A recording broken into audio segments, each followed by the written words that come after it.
আম্মাকে তুমি আঘাত করেছিলে? হ্যাঁ। আর আব্বুকে? ওই লোকটা। চিনতে পারোনি তাকে? না। লম্বা ছিল? হ্যাঁ। আর? আর কিছু দেখতে পাইনি, মুখ বাঁধা ছিল। তবুও সাহায্য করলে? আমি সাহায্য করেছি তা কি করে বলছেন আপনি? তুমিও বোকা না আরমিন, আর আমিও হামজা পাটোয়ারি। তাহলে তো সব ধারণাই আছে আপনার, আর জিজ্ঞেস করছেন কেন? তবে তোমার ধারণা নেই নিজের অবস্থা সম্বন্ধে। না না না, আছে। আছে বলেই তো কিছু মনে হয় না। দেখুন, মানুষের দুর্বল ক্ষেত্র দুটো, শরীরের ব্যথা আর সবশেষে প্রাণটা। কিন্তু মেয়েদের দুর্বল ক্ষেত্র তিনটা: ইজ্জত, শরীরের ব্যথা আর সবশেষে মৃত্যু। বাহ্যিকভাবে আমার সম্মান নেই, তা রাখেননি আপনারা, ঠিক। কিন্তু আসলে তো আছে, আর সেটা রক্ষা করতে আমার কোনো মত শ্বাস চলাই যথেষ্ট। আজ আর আমি বোধহয় সেই পলাশের রুফটপের অন্তর রইনি মেয়র সাহেব, আর রইল মরণ। ওটা তো শখে শখে কবুল, এটা কোনো জীবন হলো? ছি। হামজা জয়কে বলল, তোর বউয়ের পড়ালেখাটা বন্ধ করে দে, এত না পড়লেও চলবে। যথেষ্ট শিক্ষিত হলো, এখন সংসার সামলাক, সংসারে কাজও বাড়বে। একটা বাচ্চা কাচ্চা নিয়ে নে। অন্তুর অন্তরাত্মা কেঁপে উঠল। হামজা ভয়ানক সে জানে, কিন্তু শান্ত মানুষের ভয়াবহতা ঠিক কতটা ভয়ানক হতে পারে। পড়ালেখা না করা জয়ের সংসারে জয়ের বাচ্চা পালন করা, এর চেয়ে বড় দুর্বলতা নেই তো। না, নেই আর কিছু অন্তুর। হামজা ঠিক তাই পয়েন্ট করেছে। অন্তু আজ সত্যিই ভয় পেয়ে গেল, আরেকবার হামজাকে, কঠিন ভয়। চোখে মুখেও সেই ভয় ফুটে উঠল। সে পাগলের মতো পেছন থেকে ডেকে উঠল, মেয়র সাহেব, পড়ালেখা বন্ধ করে আপনি আমায় আটকে রাখতে পারবেন বলে মনে করেন? হামজা পেছন ফিরে সুমিষ্ট হাসে। শুধু তোমায় বাঁচিয়ে রেখে আমি শেষ অবধি অনেক কিছুই করব আরমিন। চোখ দুটোর যত্ন নাও, দেখতে হবে সেসব। বিশাল ডুপ্লেক্স বাড়ি, কাচের সমারোহ চারিদিকে। সুস্থ চোখে আভিজাত্যের কমতি চোখে পড়ার অবকাশ নেই। দেয়ালগুলো অবশ্য রোজ আওয়াজহীন চিৎকারে বলতে চায়, আমি অমুকের রক্তের বদলে আদায় করা টাকায় কেনা। অথচ কোনো আসবাব হয়তো অভিমান করে স্বীকার করে না ওটা কেনার টাকা। পলাশ কারো বউ ছিনিয়ে নেবার ভয় দেখিয়ে আদায় করে নিয়েছে। মেঝের টাইলসগুলো অবশ্য বলে না মুখে, আমার মূল্য অমুক মুদি দোকানদারের সারাদিনের পরিশ্রমের টাকা চাঁদাবাজিতে খোয়া যাওয়া পয়সায় কেনা। ওরা জড়বস্তু, ওরা এসব কেন বলবে? পলাশ হেলে দুলে ঢুকলো হলরুমে। তার কানে এসব চিৎকার মধুর ঠেকে। আজ মদ টদ খেয়ে আসেনি। সোফায় বসে চেঁচালো, রূপ, রূপ নিচে আয়।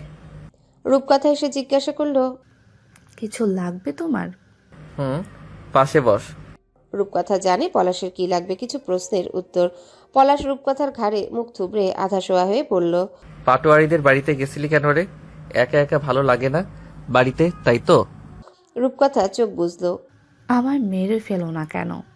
তোমার নিষ্ঠুরতা আজকাল ব্যথাও দেয় না আমায়। ধুর, মারবো কেন? ছোটবেলা থেকে ভালোবাসি তোকে, এতদিনের ভালোবাসায় কেউ একেবারে মারে? ঠিকই বলছো, রোজ মারতে হলে একবারে মেরে ফেলা উচিত নয়। কিন্তু তুই আমায় মারতে চাস এটা জেনে কষ্ট পেলাম। আমি তো খারাপ না। না, আমি মারতে চাই না তোমায়, কিন্তু তুমি যাদের উপর অন্যায় করেছো তারা যদি তোমায় মারে, আমি তাদের বাধা দেবার পাপটুকু করতে চাই না। পলাশ অবাক হবার ভান করে।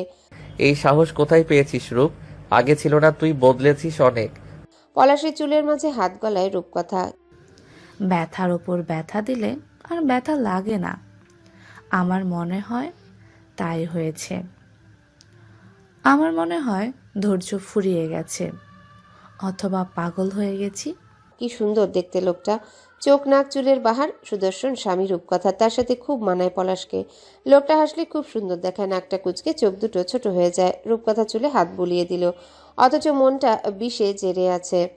মানুষ মনের কথা শুনে, কে বলে? মনকে লুকিয়ে উপরি রঙে নিজেকে রং দিয়ে বছরের পর বছর কেটে যায় এ দুনিয়ায়। তাদের সম্পর্কটা অবর্ণনীয়। জয়ের বউয়ের চোখের দিকে তাকিয়েছিলি কিছুক্ষণ, চোখ দিয়ে কিছু ইনপুট করেছে তোর ভেতরে? রূপকথা হাসলো। ওকে, তুমি ভয় পাও? না, ও আমাকে ভয় পায় না, এটার জন্য দুঃখ পাই আমি। ঠিকই, ভয়ানক মানুষদের যারা ভয় পায় না তাদের চেয়ে ভয়ানক নেই। তুই কি ওর মতো হতে চাচ্ছিস? সোজা হয়ে বসে রূপকথার পেট জড়িয়ে ধরে পলাশ। এই সুন্দর শরীরে হাজারো শুকনো ক্ষত। চাইলেই কি সম্ভব? আমি তো তোমার শিকার। 6 বছরের বিবাহিত জীবনে মনুষ্যত্বহীন কুকুরের পরিণত হয়েছি। আমি নোংরা। আমি কেন ওর মতো হয়ে যাব? তুই প্রতিবাদ করছিস রূপ, আগে করতি না? না, আমি করছি না। সে সাধ্য আমার নেই। তবে আজকাল আশা রাখি খুব তাড়াতাড়ি মুক্ত হব আমি। না, হবি না। আমি এত দুর্বল না। গোড়া থেকে উপড়ে ফেলবো একদম সবকটাকে। তুই চিন্তা করিস না, তুই মুক্তি পাবি না। আবারও এক নারকীয় রাত। অনেকদিন পরে আজ মেয়ে আনেনি পলাশ। মানসিক বিশেষজ্ঞ একবার বলেছিলেন অধিকাংশ সাইকো খুব লজিক্যাল এবং কুল হয়। বদমেজাজও এক প্রকার সাইকোপ্যাথ, তবে সেটা হালকা ভয়ানক হয়, কিন্তু যত শান্ত তত মারাত্মক। তবু আজ রূপকথার সুখ সুখ লাগলো। সে কিসের যেন আশা করে আজকাল। কেন যেন মনে হয় এসবের দিন ঘনিয়ে আসছে, সব বদলাবে, এই অবরুদ্ধ রাত কাটবে। স্বপ্ন দেখাও এক প্রকার সুখ। জয় রোজ অন্তুকে অত্যাচার করে, বিভিন্ন প্রশ্ন করে, কোনো কাজ হয় না।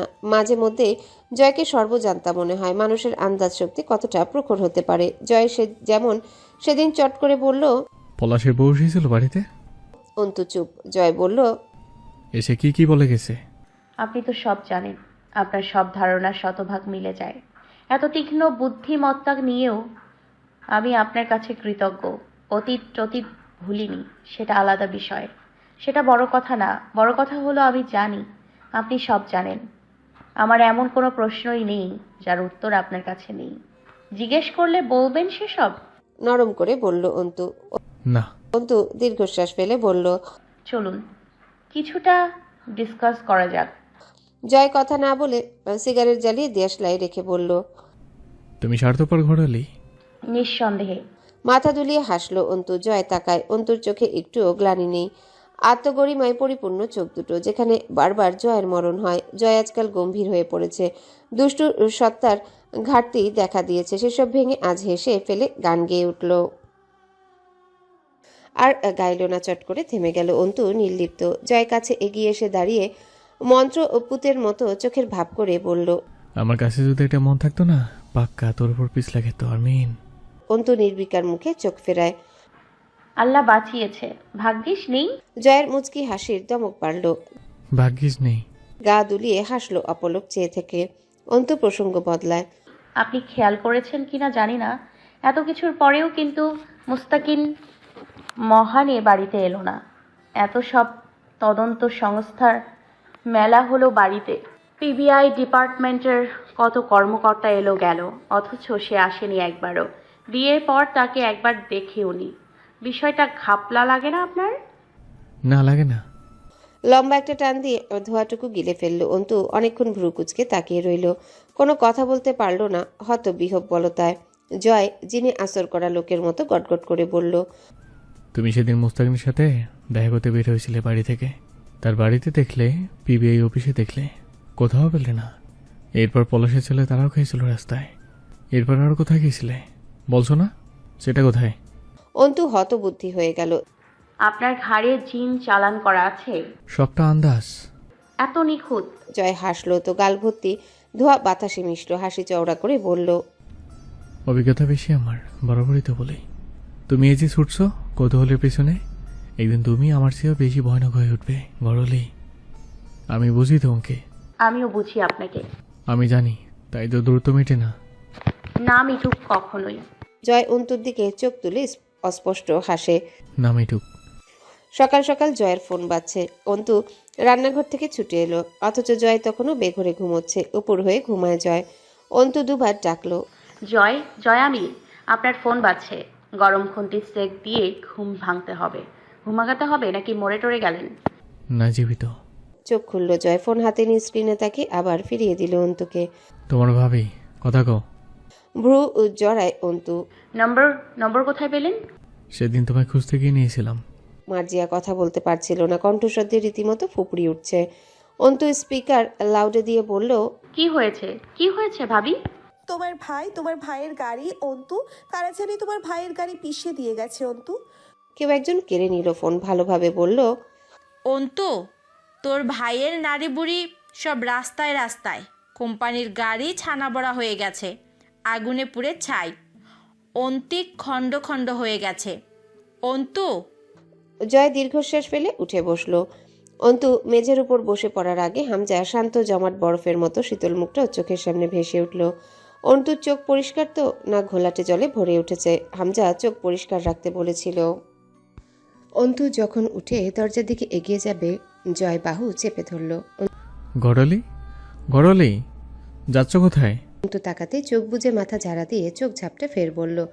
কোথায় ছুটলে? অন্তু অবাক হয়ে গেল। জয় জানায়, আর এই বাড়ি বউরে যখন তখন বাপের বাড়ি যায় না, বাপিকে দেখেছো একবারও বাপের বাড়ি যেতে? পাগলামি করছেন আপনি?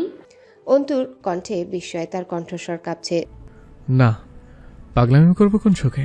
আমি একটা ভালো মাতাল, পাগল না। জয়ের রসিকতা সহ্য হলো না। অন্তুর ব্যাকুল হয়ে বলল। অন্তিকের দেখার মতো না, দেখে এসেছে রাতে। অন্তু তরিতাহতের মতো ছিটকে তাকায়। জয় অপ্রস্তুত হবার নাটক করে যেন, ভ্রু উঁচিয়ে ঠোঁট বেঁকিয়ে ঘাড় চুলকায়। অন্তু খানিকক্ষণ কথা বলতে পারে না, পরে নিস্তেজ গলায় বলল। কি অপরাধ করেছিল আপনাদের কাছে আমার ভাবির গর্ভের সন্তান? জয় দুপাশে মাথা নাড়ে। স্যার, জন্মের আগে কেউ অপরাধ করে না। অন্তু হাত ছাড়ানোর চেষ্টা করলো একবার, পরে থেমে গেল। দৃষ্টি সরালো না জয়ের মুখ থেকে, পাগলের মতো অল্প হাসলো। আমি করেছি অপরাধ, বলছে না কেন? জয় দরজাটা এক হাতে আটকে দিয়ে অন্তুকে টেনে এনে বিছানায় বসে কপালে একটা চুমু খেয়ে সিগারেট জ্বালালো। অন্তু বিছানায় আঘাত করে হাত দিয়ে। শিট, অপরাধ করলাম আমি, আর ওই বাচ্চাটা দুনিয়ায় এসে বাপকে দেখবে না? Damn damn damn damn on me. টুপটুপ করে কয় ফোঁটা পানি পড়ে বিছানায়, আবার শুকিয়েও যায় না। অন্তু জীবনে কেঁদেছে খুব কম। আমজাদ সাহেব পছন্দ করতেন না। জয় বসলো পাশে। অন্তু জিজ্ঞাসা করে, আমাকে যেতে দেবেন না ওই বাড়ি? না, তোমার একটা রিল্যাক্স দরকার। কিছুদিনের দৌড় যাবে, ক্লান্ত তুমি। হামজা ওই এতক্ষণে চলে গেছে, গিয়ে বলেও দিয়েছে হয়তো তুমি যাবে না। অন্তিকের উপর রাখতো তোমার, ঠিক না? অন্তু মেঝের দিকে তাকিয়ে যান্ত্রিক গলায় বলে।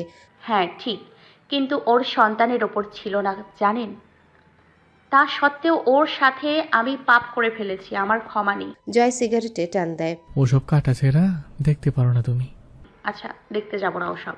তোতা পাখিকে শেখানো বুলির মতো বলে অন্তু। জয় মেঝের দিকে ঝুঁকে বসে সিগারেটের আগায় টোকা দিয়ে জমাট ছাই ফেলে মেঝেতে। হামজার কল আসছে বারবার। তারা দুজন মরা বাড়ি যাবে, যত কাজ পড়ে আছে তাদের।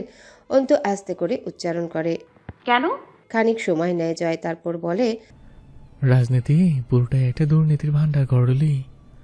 হোক তা দুর্নীতি অথবা সুনীতি, নীতি তার মাঝে মেজর একটা নীতি কি জানো? জনগণকে কাবু রাখা। কিন্তু আমাদের দ্বারা কখনোই সম্ভব না জনগণের মন জিতে তাদের হাতে হাত রাখা। তাহলে উপায়? কিন্তু হাতে তো হাত রাখতে হবে। দীর্ঘশ্বাস ফেলল। ভয় এটা কার্যকর। জনগণের মনে যতদিন আমাদের জন্য কলজে কাপা ভয় আছে, ততদিন আমরা আছি। ওটাই পুঁজি আমাদের। তোমার ভেতরে তো নাই হয়ে যাচ্ছে। বিদ্রোহী আর রাজপ্রতিদ্বন্দ্বীরা জানের ভয়হীন হয়, তাই বলে কি এদের কাবু করার জায়গা নেই? থাকে এদের পরিবার। একটু থেমে বলে। আমি বলেছিলাম তোমার পরিবারকে আঘাত করতে দুঃখ পাবো আমি। অন্তিককে আঘাত করার সময় খারাপ লেগেছিল আমার। তোমার ভাবি গর্ভবতী, অসহায় মা, জেদকি ভালো কিছু বই আনে আমিন। ঠোঁট একপাশে বাঁকা করে স্যার স্যার শব্দ করে মাথা দোলায় জয়। অন্তু মন্ত্রপুতের মতো দুপাশে মাথা নেড়ে সম্মতি দেয়। না, ভালো কিছু বয়ে আনে না, খুব খারাপ অবধি যায়। আমি আমার অপরাধগুলো সব গুছিয়ে ফেলেছি। মনে করান তো পাপগুলো মনে পড়ে না? পাপ? তবে এত বড় বড় দাম যখন দিচ্ছি, কিছু তো করেছি। কি? তোমার ভয়হীনতা।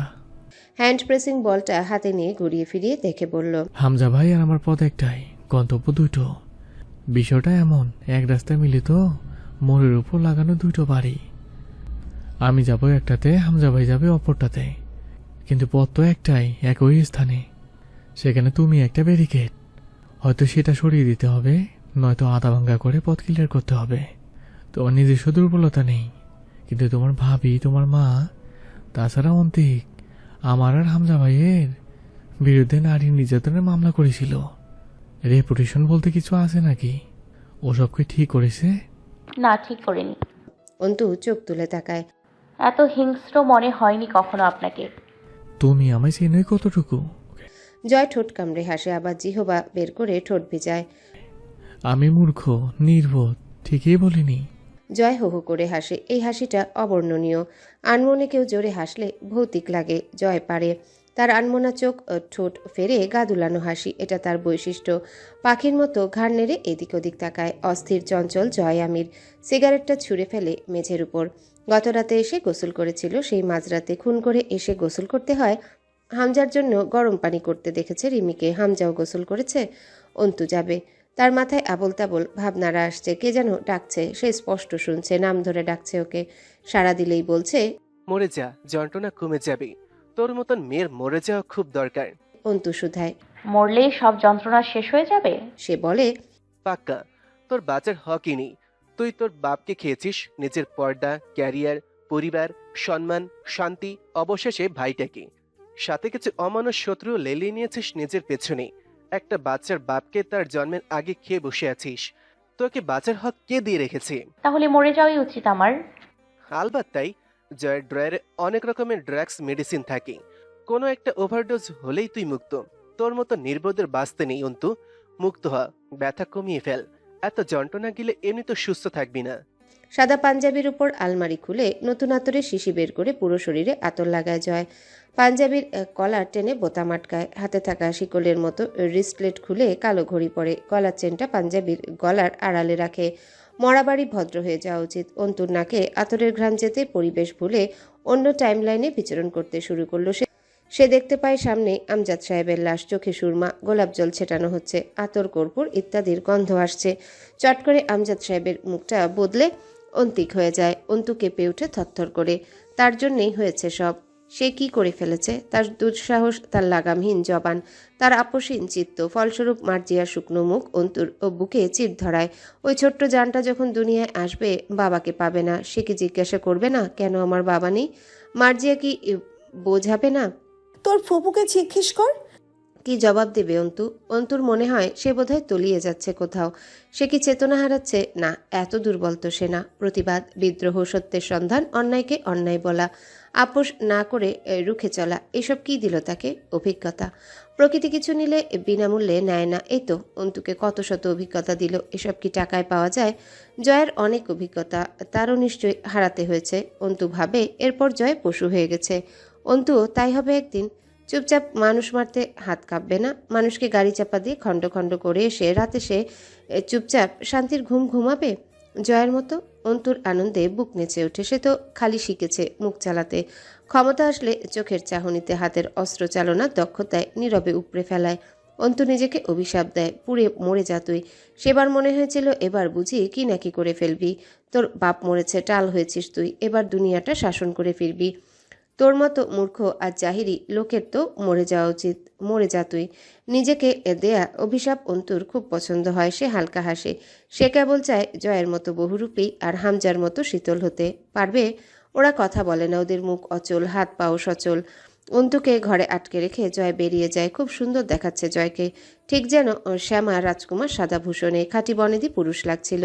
অন্তু আয়নার সামনে দাঁড়িয়ে নিজেকে খুঁটিয়ে খুঁটিয়ে দেখে জিজ্ঞাসা করে, কি প্রতিবাদ করবি আর? অন্তুর মনে হয় আয়নার ভিতর অন্তু সায় দিচ্ছে, ঘাড় নেড়ে বলছে, আমি মৃত্যু করে যাব, তাতে এ জান থাক আর না থাক। জুলুমকারীদের হ্যাঁতে হ্যাঁ মেলানো নয়, মুখ বুঝে অন্যায় সহ্য করা নয়। দুম করে ভরা পানির বোতলটা তুলে ছুঁড়ে মারে কাচের উপর। ঝনঝনিয়ে ভেঙে পড়ে ড্রেসিং টেবিলের কাজ। এখন আর ওই অন্তুকে দেখা যাচ্ছে না। অন্তু জোরে জোরে শ্বাস ফেলে। সেই অন্তুকে বলে, আর কখনো আমার কাছে এলে জ্যান্ত পুঁতে রাখবো। এই তুই আর তোর নীতি যা কেড়ে নিয়েছিস আমার কাছে, সেসব আমার গেছে। তোর তো এক ফোঁটা আচরও লাগেনি গায়ে। সমাজ তোকে কিছুই বলে না। তুই যে কত বেপরোয়া। তুই উজানের টানে বেতাল উত্তাল সমুদ্রের বিক্ষিপ্ত আগুন ঝরা ঢেউ, তা কেউ দেখে না। অথচ তোর মোহে, তোর নির্দেশনায় আমি নিঃস্ব, আমি কাঙাল, আমি পাগল, আমি বোকা। অন্তু চিৎকার করে চুল টেনে ধরে। ছুটে এসে হাতের কনুইতে লেগেছে এক টুকরো কাজ। ফিনকি দিয়ে রক্ত বেরোলে অন্তু সুখের শ্বাস ফেলে। কার্যকর তো ভীষণ। মানসিক যন্ত্রণাকে ভুলতে শরীরের ব্যথা ভীষণ কার্যকর ঠেকল অন্তুর কাছে। ক্ষততে যে জ্বলুনি উঠেছে তা মানসিক যন্ত্রণা থেকে মনোযোগ সরিয়ে আনছিল। কোনো ব্যথাই অনুভূত হচ্ছে না। চোখ বুজে আসতে একটা দুধের বাচ্চা এসে মাথায় হাত রাখে অন্তুর। দেখতে অনেকটা আমজাদ সাহেবের মতো, চোখ দুটো অন্তিকের মতো। অন্তু চমকে ওঠে। হামজা সাদা পাঞ্জাবির সাথে সাদা ধবধবে একটা টুপি হাতে নেয়। নাগরা জুতোটা পায়ে চড়াতে চড়াতে জয়কে বলে, জানাজা কয়টায়? দেরি হবে। জয় চামড়ার স্যান্ডেলের বেল্ট লাগায় না জীবনে, ওভাবেই বেরিয়ে যাচ্ছিল। কলার ধরে পেছনে টেনে আনে হামজা। থাপ্পড়ে মুখের নকশা বদলে দেব সুর। পাতল। বা পা দিয়ে মোড়া টেনে এনে ডান পা মোড়ার উপর রাখে জয়। হামজা ওর স্যান্ডেলের বেল্ট লাগিয়ে দিয়ে কষে একটা চাপড় মারে পিঠে। পিঠ ঘষতে ঘষতে বেরিয়ে যায় জয়। হামজা ও জয় প্রধান প্রতিনিধিত্ব করলো অন্তিকের লাশ দাফনের। অন্তিক জয় ও হামজার বিরুদ্ধে নারী নির্যাতনের অভিযোগ করেছিল। শুধু এই কারণ হলে চলতো, এটাই তো শুধু কারণ না ওকে মারার। অন্তুর এত বাড়াবাড়ি মানা যাচ্ছিল না। বাড়িতে শত্রু ঢুকে ওর কারণে বাপ মাকে মেরে বেরিয়ে গেছে। বাইরের একতলা বিল্ডিং জ্বালিয়ে গেছে। পার্টির দুটো ছেলে মরেছে, কয়েকজন চিকিৎসাধীন। অন্তু খড়ের গাদায় লাগা আগুনের মতো ধিকধিক করে বাড়ছিল। জয়ের সাথে যা করে অন্তু সবই তো কানে যায় ওর, এমনকি স্বয়ং তাকেও তোয়াক্কা করে না মেয়েটা।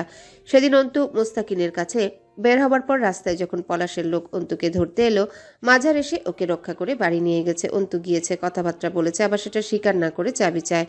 চোখে ভয় নেই, জানের মায়া নেই, থামার সম্ভাবনাও নেই। হামজা কত ধৈর্য ধরবে? রাবেয়াকে হামজা বলল, খালামা, আর্মিন আসলো না? পরে পাশে এসে দেখা করে যাবে। আপনারা গেলেও পারেন, নিষেধ নাকি? যান না কেন? রাবেয়া তখন শোকে বিহবল। মার্জিয়ার জ্ঞান থাকছিল না, বারবার দাঁত লেগে যাচ্ছিল। কথাটা শুনেও বিশ্বাস করলো না মার্জিয়া, কথাও বলল না। হামজা ও জয় লাশ মাটি দিয়ে বাড়ি ফিরল মাঝরাতে। সেদিন কোথায় গেছিলে? হামজার প্রশ্নটা চরম শান্ত। জেনে শুনে প্রশ্ন করছে, তবুও মুখটা আন্তরিক। অন্তু খানিকক্ষণ চুপ থেকে বলে, ঝন্টু কাকার ছেলে মজহার নিয়ে গেছিল। তুমি গেলে? তো কি মারামারি করার ছিল রাস্তায়? তাছাড়া সে উপকার করেছিল, আমার কৃতজ্ঞতা কাজ করছিল তখন। হামজা মসৃণ হাসলো। এক হাতে সে জয়ের চুলে হাত বুলাচ্ছে। পায়ের উপর পা তুলে বসা, কালচে খয়েরি ফতুয়ার সাথে সাদা পায়জামা, অভিজাত ও দাম্ভিক চেহারা। ঘরে পড়ার কালো চামড়া স্যান্ডেল। নেতাগিরি মানায় হামজার সাথে বেশ। অন্তু মুচকি হাসে। আপনার হাসি সুন্দর মেহর সাহেব, যে কেউ বিভ্রান্ত হবে এতে। জয় হামজার কোলে শুয়ে পা তুলে দিয়েছে সোফার মাথার নকশার উপর। সে টিভি দেখছে। ইংরেজি সিনেমা চলছে, হরর, সাইফাই মুভি, প্যান্ডেরাম, ভয়ানক সব সাউন্ড দৃশ্য। সে চোখ বড় করে গিলছে। অন্তুর কথা শুনে ঘাড় ফেরালো। এই চেঙ্গি, মুখ সামলে। তোর ভাসুর লাগে, মানিস বা না মানিস, খারাপ নজর দিবি না। আমি জীবিত এখনো। অন্তু জবাব দেয় না। অনুশোচনা বা আফসোস শব্দ দুটো এই বাড়িতে বড়ই অকার্যকর। নিজের বাপ মা মরায় যে মানুষের চোখে অল্প একটু কাতরতা পরিলক্ষিত হয়নি, শুধু ভেতরে পুড়েছে বোধ হয়। তাদের কাছে আশা করতে নেই শোক। অন্তু আজকাল চেষ্টা করে সেই রকম হতে। হামজা বলল, এরপর? ঝন্টু সাহেব জিজ্ঞেস করলেন সীমান্তকে এই বাড়িতে মারা হয়েছে কিনা। ভ্রু উঁচিয়ে মাথা নাড়ে হামজা। আমি বললাম আমার সামনে। বলে দিলে? হামজা হেসে ফেলল। গম্ভীর মানুষ হুটহাট হাসলে ভালো লাগে না ভয়ানক? অন্তু হাসল না। মুখের আকৃতির একটু পরিবর্তন হলো না। সে বলল, হ্যাঁ বলে দিলাম। আব্বু কি বলতো জানেন? বলতো অন্তুর সবচেয়ে সস্তা পাকস্থলী কোন প্রাণীর। বলতো। আমি ভাবতাম সেই প্রাণীর পাকস্থলী বোধহয় বাজারে খুব অল্প দামে বিক্রি হয়। অনেক খুঁজেও না পেয়ে বলতাম তুমি বলো আব্বু। আব্বু বলতো যাদের পাকস্থলী অন্যায় সত্যকে হজম করে ফেলতে পারে ভেতরে। এরপর আমিও শিখলাম আমার পাকস্থলীকে দামি বানাতে হলে অন্যায় সত্যকে উগরে দিতে হবে। তবে এখন আমি ভয় পাই, আর এসব করব না। ভয় পাও? দাঁতে জিহবা ঠাকায় হামজা। অন্তু হাসে। পাই তো, আপনাকে পাই, জয় আমিরকে পাই। পাবো না কেন বলুন? এটুকু বয়সে শুধু কথা বলে যত বড় বড় পর্যায়ে শত্রু কামিয়েছি আমি, আপনারা এতদিনের রাজনৈতিক জীবনে কামাতে পেরেছেন। তাই সেসব বাদ, আমি ভালো হয়ে যাব। আর দু একটা ভাই থাকলে না হয় রিস্ক নিতাম, আর নেই। এবার বা কার পালা আসবে? তার চেয়ে চুপচাপ মেনে নেয়া কি ভালো না? ওখানে তারপর কি হলো? ঝন্টু সাহেব বলেন তুমি সাক্ষী দেবে। আমি বললাম এরপর আমায় বাঁচাবেন আপনি? তিনি বললেন, হ্যাঁ অবশ্যই। তুমি শুধু প্রত্যক্ষদর্শী সাক্ষী নও, বরং ওই বাড়ির বউ। আরও অনেক কিছুই জানো ওই বাড়ির ব্যাপারে, সেই সব বলবে। এর বদলে ঝড়ঝাপটা আসবে, আমি সামলে নেব। জয় এ পর্যায়ে চট করে বলে উঠল, এই সমুদ্রের নাতি, আমার বউ সাক্ষী দিলে বেটা শালা একেবারে আমার বালগুলো ছিঁড়ে বোঝা বেঁধে ফেলতো। শালা অ্যাডপ্ট। অন্তু বলল, আমি হেসে বললাম ওদের হাত থেকে নিজেদের সামলাতে পারছেন না, নিজের ভাগ্নিকে সামলাতে পারলেন না, এখন মরে গেছে, তবুও কোনো প্রমাণ পেলেন না আমাকে সামলে নেবেন। ঝন্টু চাচা খুব অপমানিত বোধ করছিলেন বোধহয়, কিন্তু কিছু বললেন না। এতে খালি আমার একটা উপকার হলো, আর একটা নতুন শত্রু জোগাড় হলো। জয় হো হো করে হেসে উঠে হামজা কপালে হাত চেপে নিঃশব্দে হাসল। অন্তু উদাস হবার ভান করে বলল, নিজেকে আজকাল মাফিয়া মনে হয়, ওদেরও মনে হয় একসাথে এত শত্রু পাড়ি দিতে হয় না, শুধু আমার সুখ, শুধু আমার মুখের জন্য। ছ্যাঃ। রিমি কিছু নাস্তার শরবত দিয়ে বসলো পাশের সোফায়। অন্তু চুপচাপ চেয়ে থাকে জানালার বাইরে, আনমনা দৃষ্টি। চোখ দুটো ঘোলা হয়ে আবারও পরিষ্কার হয়। সে কেমন নাটকবাজ হয়ে যাচ্ছে। বুকে পাথর চেপে ঠোঁটে হাসা সহজ না। এটা তার জন্য সুবিধার হবে নাকি ক্ষতির? হামজার বাড়ি ফিরতে রাত হয়। জয় বাড়ি ফিরেছে বিকেলে। গোসল করে বের হলে রিমি ঘরে খাবার দাবার দিয়ে এসেছে। অন্তু তুলির ঘরে ঢুকলো। তুলি মরার মতো বিছানায় পড়ে থাকে। আজকাল কোয়েলের সবটুকু যত্ন তরুর। তার কাছে প্রায় রোজই ইন্টারগেশনে আসে তদন্ত সংস্থার লোকজন। তারা যখন তুলির সাথে হওয়া ঘটনা শুনল, এরপর থেকে সন্দেহ জোরালো হয়েছিল যে ও অথবা এই বাড়ির লোকই সীমান্তর খুনটা করেছে। কিন্তু আজ কদিন দেখা যায় লোকজন আর আসে না। গত রাতে শোনা গেল হামজা তার এক পার্টির গুপ্ত কালপিটকে সীমান্তর খুনি সাজিয়ে আইনের আওতায় দিয়ে দিয়েছে অলরেডি। আর ফাঁক নেই তাকে সন্দেহ করার। কালপিট স্বীকার করেছে সে সীমান্তকে খুন করেছে পুরনো শত্রুতার জোরে। Case dismiss. ঝন্টু সাহেব ক্ষমতা হারানো এক দাঁড়কাক। মাঝার শুধু ফনা তোলা সাপের মতোই ফুঁসে বেড়াচ্ছে চারিদিকে। এখন কেস চলছে বাপমা মরার। হামজা খুব লড়ছে, নয়তো সন্দেহ করে বসবে পাবলিক। বাপমার খুন হলো, তবু থানা কাচারিতে দৌড়াদৌড়ি নেই। সে দৌড়াচ্ছে, অথচ কালপিটকে সে জীবন থাকতে পুলিশের হাওলা করবে না। তাকে তার প্রয়োজন, জয়ের প্রয়োজন। অন্তু তরুকে ডেকে নিয়ে বারান্দায় এসে বলল, আমার একটা উপকার করবে? কেন করব তোমার উপকার? গম্ভীর মুখে তরুকে একটুও মানায় না। অন্তু হাসল মৃদু। অকারণে। তরু চুপ। সে চারিদিক দেখছে, জানছে অন্তু সেই লুব্রিকেন্ট যে আশার এবাড়ির বদ্ধ জানালার মরিচ ধরা সিটকিনিগুলো একে একে খুলতে শুরু করেছে। অন্তু বলল, আমার সাথে যাবে? কোথায়? আমি কোনো খারাপ বা ক্ষতিকর জায়গা যেতে পারি বলে মনে করো তুমি? হেয়ালি করবে না। আচ্ছা, করব না। তরু দাঁড়ালো না, ভেতরে গেল চুপচাপ। অন্তু ওভাবেই দাঁড়িয়ে থাকে, ঘাড় ফেরায় না। তরু বাথরুমে ঢুকতে ঢুকতে বলল, দ্রুত তৈরি হবে, হাত ধুয়ে নেই আমি। আলতো হাসে অন্তু। এই বারান্দা থেকে বাড়ির পেছন দেখা যায়। বিশাল ডোবাওয়ের সামনে কালো কাদামাটি, বেশি তাতে পানিচ্ছে। হামজা জয়কে দেখে আন্দাজও করা যায়নি ওরা এত গভীর। ছিচকে রসিক আর অল্প স্বল্প দাপুটেই লাগতো কেবল। জয় খাচ্ছিল। কোয়েল বারবার প্লেটের উপর হাত চালাচ্ছে। আমার চলকে দিয়ে তারপর খাও। জয়, ও জয়, জয়, জয়, আমার কথা শোন না। জয় এতক্ষণে মাছের কাটা বেছে বেশ একটা মিশন কমপ্লিট টাইপের ভাব নিয়ে তাকালো কোয়েলের দিকে। ক সম্বন্ধে চিংড়ি ক, কি সমস্যা তোর? ওই ভাবি শালিমরিকে বলি আমি বাঙালি, তবে মাছে ভাতে না। ওই শালি আমারে মাছ দিয়েন না, মাছের বালটা আমি বাঁচতে পারি না, আমারে দিয়েন না। ভাতের নিচে পানি উঠে বন্যা হয়ে যাচ্ছে, তবুও মাছের কাটা বাঁচা শেষ হয় না। কোয়েল জোর করে খামচি দিয়ে ধরল জয়ের হাত। আমার চলকে দাও। বাংলা ভাষার সাথে জোর চুরি করছিস বেইমান, তোর তো দেশের দরেই শাস্তি হওয়া উচিত। এ চকলেট কি? চকলেট বল মামা। অথুক্য আমাকে তো আবার কেউ বালের দামটুকু দেয় না। কজে জয়, চকলেট দাও চকলেট। অন্তু রুমে ঢুকতে ঢুকতে শুধরে দিল, চকলেট কোনো বাংলা শব্দ না। দেহ আর এক বেইমান হাজির। এই আবার দেশের সাথে না, স্বয়ং ঘরের স্বামীর সাথে বেইমানি করে বেইমান। অন্তু কিছুক্ষণ এমনভাবে ইতস্তত করলো যেন সে বাড়িওয়ালার কাছে চুরি করার অনুমতি চাইবে। জয় বলল, এমনিতে তো মুখটা হাওড়া ব্রিজের মতো, এখন এমন লাউডা সাপের মতো মুখটা কুচকে দেওয়ার কি হলো? কি সমস্যা? আমার কিছু টাকা লাগবে। অন্তুর টাকা চাওয়ার এই কঠিন সংকোচ দেখে জয়ের একটু হাসি পেল। তাছাড়া আস্তার মনটাও ভালো। জিজ্ঞাসা করলো, কি দরকার?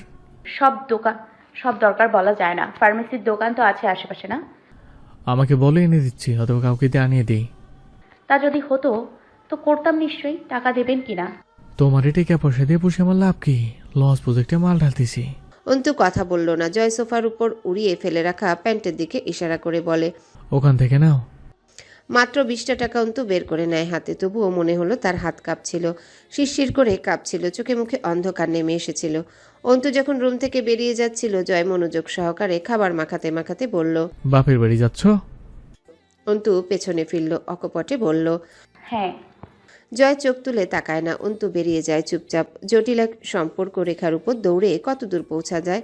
মানুষের জীবনের পরিণতিতে নিশ্চিতভাবে মৃত্যু দাঁড়িয়ে, কিন্তু সম্পর্কগুলোর? হ্যালো বন্ধুরা, পরবর্তী পার্ট খুব তাড়াতাড়ি আসবে, তো সবাই অপেক্ষায় থাকো। আর চ্যানেলটি যারা এখনো সাবস্ক্রাইব করোনি তারা পরবর্তী পার্ট দেখার জন্য চ্যানেলটি সাবস্ক্রাইব করে রেখো। ধন্যবাদ সবাইকে, আমাদের সাথেই থেকো।